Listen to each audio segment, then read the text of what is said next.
Olá pessoal, eu sou a professora Andressa. Nós vamos trabalhar hoje a aula 4 da Química B do SEMI, que é massa atômica e massa molecular. Então, primeiro, por que a gente tem que estudar isso? A gente sempre encontra medidas para tudo que a gente vai utilizar no nosso dia a dia. Então, é massa a massa do nosso, que se refere ao nosso corpo, a massa corpórea. A gente vai no mercado comprar um alimento, a gente precisa de uma unidade de medida. Alguns a gente compra por quilo, outros por unidade. Então, na química, a gente também precisa encontrar esse padrão. E o padrão que nós temos hoje é o elemento carbono 12, que a gente pega como referência.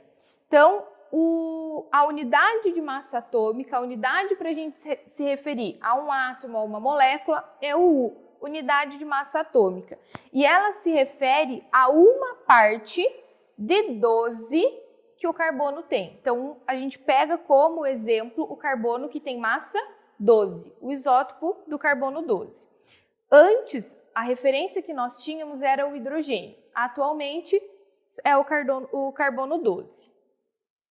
Então, o que é a massa atômica do elemento? A massa se refere à soma de prótons mais a soma de nêutrons que se encontram no núcleo. Mas quais são as partículas subatômicas que nós temos? Prótons, elétrons e nêutrons. Então, a massa do átomo está localizada no núcleo, somando prótons e nêutrons. Mas isso quer dizer que os elétrons não possuem massa? Não, isso quer dizer que os elétrons eles possuem uma massa muito pequena em relação à soma de prótons e nêutrons, por isso ela se torna desprezível.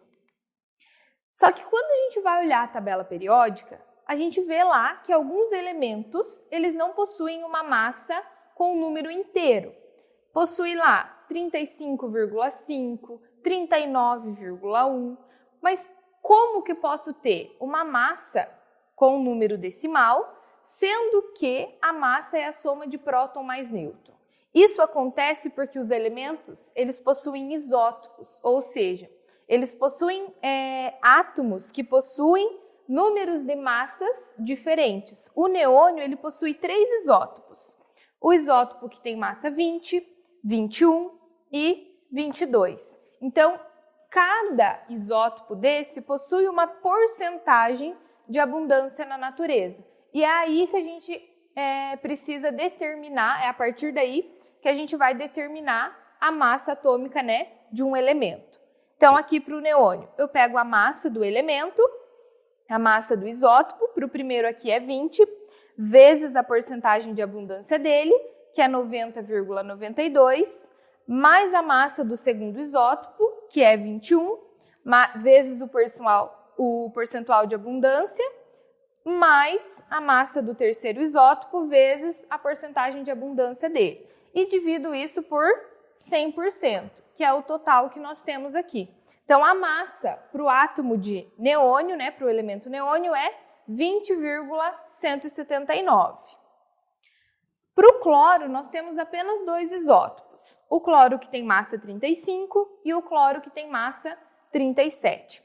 Vamos recapitular aqui uma coisa. O que identifica, o que caracteriza um elemento é o seu número atômico. Então, o átomo de cloro, tanto do isótopo 35 quanto do isótopo 37, os dois vão possuir o mesmo número atômico, que para o cloro é 17. Então, o que faz com que a massa deles sejam diferentes? O número de nêutrons que se encontram no núcleo. Então, quer dizer que o isótopo do cloro 37, ele possui nêutrons a mais que o cloro, que tem número atômico, número de massa 35. Então, fazendo aqui a média ponderada desse elemento, nós temos 35 vezes o percentual de abundância, que é 75, mais a massa do segundo isótopo, que é 37, vezes a porcentagem de abundância, que é 25. E divido isso por 100, que é o total que nós temos. Por isso que a massa do cloro é em torno de 35,5. E a massa molecular? O que é a massa molecular? É a massa de uma molécula. Então, eu vou determinar a massa molecular somando a massa de todos os átomos que estão presentes na molécula. Para a água, nós temos que a água é H2O, ou seja, 2 átomos de hidrogênio e 1 átomo de oxigênio. Então, vou somar a massa do hidrogênio. Como são 2 átomos, 2 vezes 1, que é a massa do hidrogênio, 1U, ou seja, um total aqui, 2U, 2 unidades de massa atômica. A massa do oxigênio, como é só 1 vezes 16, 16U. 16 mais 2, 18U. Então, essa é a massa molecular para a água. Aí nós temos aqui a massa molecular do C5H10. Soma a massa do carbono com a massa do hidrogênio. 5 átomos de carbono, cada átomo de carbono tem massa 12U. Hidrogênio tem massa 1, somando tudo aqui, 60 mais 10, 70U, a massa atômica dessa molécula. Sempre que a gente estiver trabalhando com massa molecular e massa atômica, a unidade de medida que a gente vai utilizar é o U, unidade de massa atômica. Para uma molécula, para um átomo, a gente jamais utiliza o grama. Por que a gente não utiliza grama? Porque, vamos pensar um pouquinho, um átomo e uma molécula, a gente nem consegue enxergar. É uma partícula muito pequena. Então, a massa ela também tem que ser muito pequena. Uma unidade de massa atômica se refere a 1,66 vezes 10 a menos 24 gramas. Então, a gente sempre vai utilizar essa massa em U. E aqui separei alguns exercícios para a gente trabalhar. O cobalto foi descoberto na antiguidade e isolado em 1735 pelo químico sueco Georg Brandt. É um metal que apresenta dureza acentuada, é quebradiço e de cor cinza-aço, assemelhando-se ao ferro. Um dos seus isótopos apresenta massa atômica igual a 60U, 60 unidades de massa atômica. Com base nas informações, podemos afirmar que um átomo de cobalto 60, ou seja, que tem massa 60U, pesa 60 gramas. Um átomo vai pesar 60 gramas? Não. 60U, aí sim, 60 unidades de massa atômica. 3.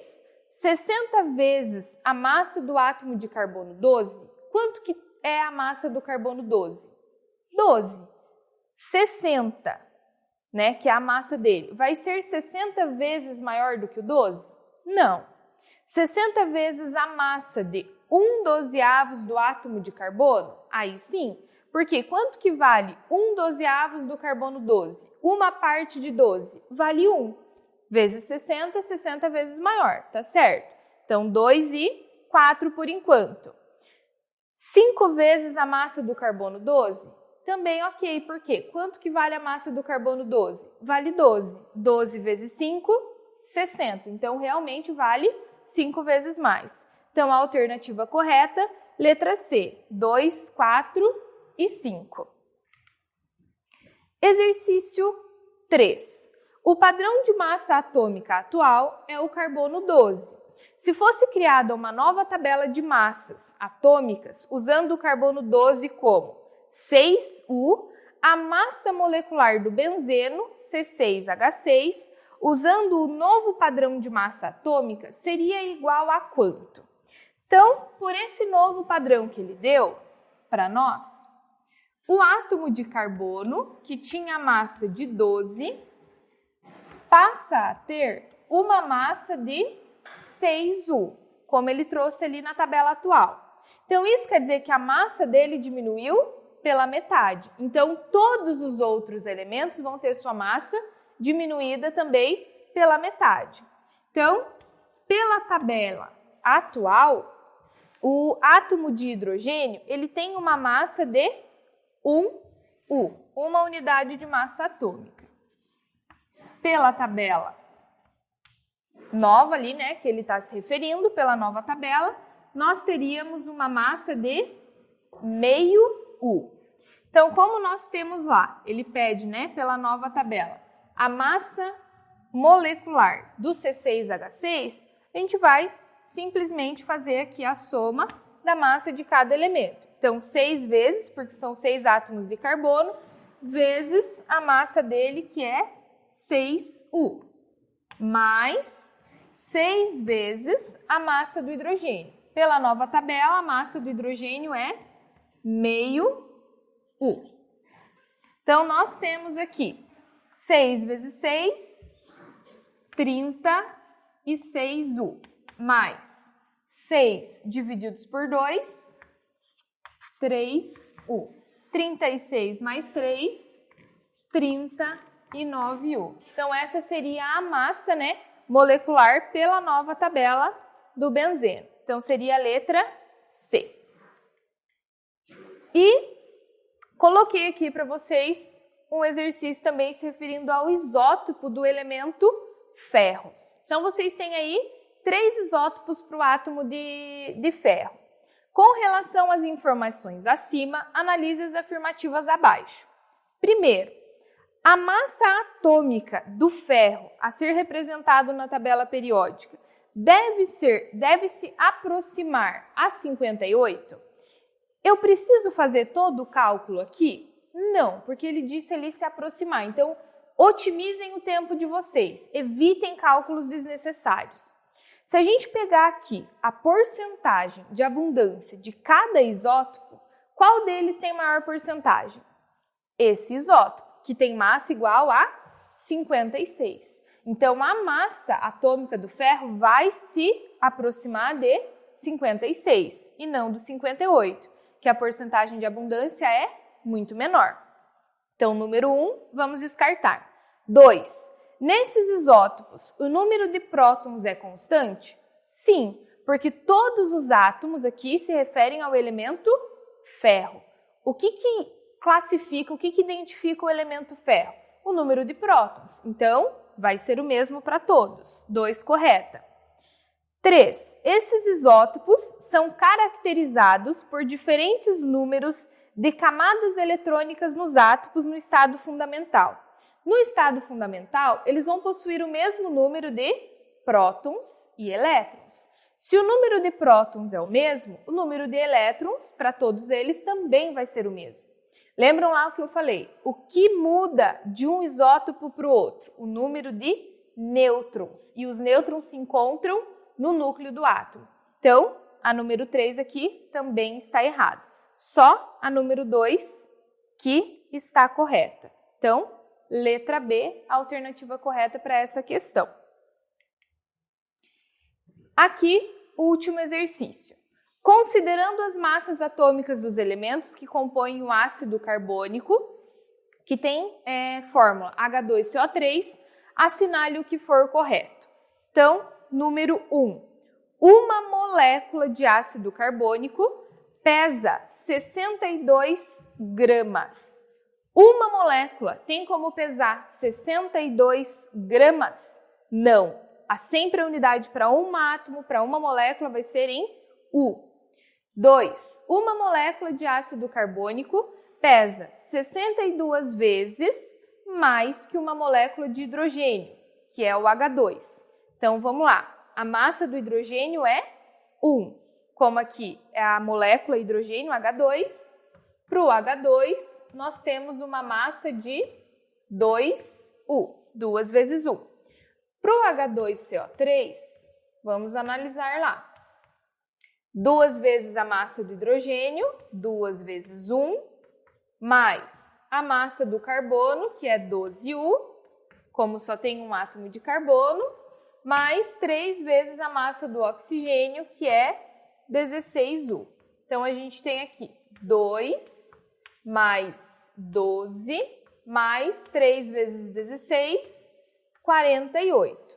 48 mais 12, 60 mais 2, 62U. Então, realmente, a massa do ácido carbônico é 62U. Porém, uma molécula de ácido carbônico é 62 vezes maior do que a massa do hidrogênio, que é 2? Não, ela seria aqui 31 vezes, maior e não 62. 4. Uma molécula de ácido carbônico possui 62 gramas. Perdão, 1 mol de ácido carbônico possui 62 gramas. Tá ok, por quê? Em 1 mol, eu vou ter 6 vezes 10 a 23 moléculas. Em 1 mol, eu sempre vou ter o mesmo valor numérico da massa molecular, só que a unidade em gramas. Então, aqui está correto o número 4. Número 8. Uma molécula de ácido carbônico pesa 62 vezes mais que 1/12 do isótopo de carbono 12. Ok também, porque 1/12 do átomo de carbono 12 vai medir 1 U, uma unidade de massa atômica, vezes 62 da massa ali do ácido carbônico. Então, tá ok a número 8 também. Então, as corretas que nós temos aí são essas, a 4 e a 8. Calcule a massa atômica de um elemento X em uma amostra onde há 2 átomos desse isótopo com massa 10 e 8 átomos desse elemento com massa 12. Então, nós temos aí que calcular a massa atômica para esse elemento X. Vejam que aqui eu não coloquei para vocês a porcentagem de abundância de cada isótopo. Porém, eu dei para vocês o número de átomos. Então, a massa atômica para esse elemento X vai ser o quê? O número de átomos vezes a massa dele. Então, eu tenho 2 átomos que têm massa igual a 10U. E eu tenho 8 átomos que têm massa igual a 12U. Então, vamos calcular lá. 2 vezes 10, 20U, mais 8 vezes 12. Então, vamos fazer aqui. 2 vezes 8. 16. Vai 1. 1 vezes 8, 8, mais 1, 9. 96. 96U. Mais 20U, 116 unidades de massa atômica. Só que aí aqui eu preciso dividir por quanto? Eu vou dividir por 100%? Não, porque a porcentagem não foi dada para nós. Então, vocês dividem pelo número de átomos total. Tenho 2 átomos que têm massa 10 e 8 átomos que têm massa 12. Então, um total de 10 átomos. Divido isso por 10. 116 divididos por 10 tem uma massa atômica aí de 11,6 U. Então, essa seria a massa atômica para o elemento. Sempre pensem o seguinte, eu tenho 8 átomos que têm massa 12. Então, quer dizer que a massa, a quantidade maior de átomos, é que tem massa 12 em relação ao que tem massa 10. Então, a massa média desse elemento X, ela vai ter que ser mais próxima do 12 do que do 10. E é o que nós conseguimos chegar aqui. Deixei aqui 2 exercícios para vocês treinarem em casa. Façam eles. Deixei a resposta aqui já para vocês depois poderem conferir. E por hoje era só, pessoal. Tenham bons estudos em casa. Até a próxima aula e fiquem em casa. Até mais!